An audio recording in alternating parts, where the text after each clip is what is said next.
यवतमाळ जिल्ह्यात घरफोडी तसेच दुकान फोडण्याच्या घटना घडत असताना आता चक्क चोरट्याने गोदामवर निशाणा साधलाय. दारव्हा तालुक्यातील बोदेगाव येथे चोरट्यांनी गोदाम फोडून गॅस सिलेंडरचे भरलेले आणि रिकामे असे 525 सिलेंडर चोरून नेल्याची घटना उघडकीस आली. दरम्यान अमोल ठाकरे यांनी दारव्हा पोलिसात तक्रार दाखल केली. चोरी केलेला घटनाक्रम सीसीटीव्ही मध्ये कैद झाला. हा सर्व मुद्देमाल 13 लाख रुपयाचा असल्याचे सांगण्यात येत आहे. अमोल प्रकाश ठाकरे याची बोदेगाव येथे गुरुमाऊली ग्रामीण वितरक इंडियन गॅस एजन्सी आहे. गॅस सिलेंडर ठेवण्याकरिता जवळच वरुड रोडवर गोडाऊन आहे.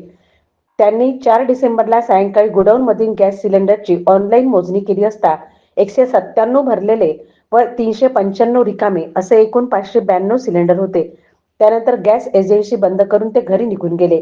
दुसऱ्या दिवशी सकाळी नेहमीप्रमाणे गोडाऊन उघडण्याकरिता गेले असता बाहेरील गेटचे कुलूप तुटलेले दिसल्याने त्यांनी गोपाल चौधरी यांना सोबत घेऊन पाहणी केली.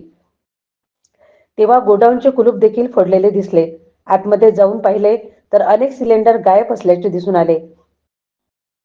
मोजमाप केल्यानंतर 5,81,184 रुपयाचे 192 भरलेले आणि 7,32,000 रुपयाचे 333 रिकामे असे एकूण 13,13,784 रुपयाचे 525 गॅस सिलेंडर चोरीला गेल्याचे निदर्शनास आले.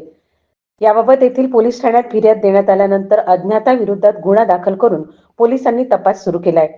यवतमाळसह अमरावती, वाशिम, अकोला व बुलढाणा जिल्ह्यात आरोपींचा शोध घेण्यात येणार असल्याचे सांगण्यात आले.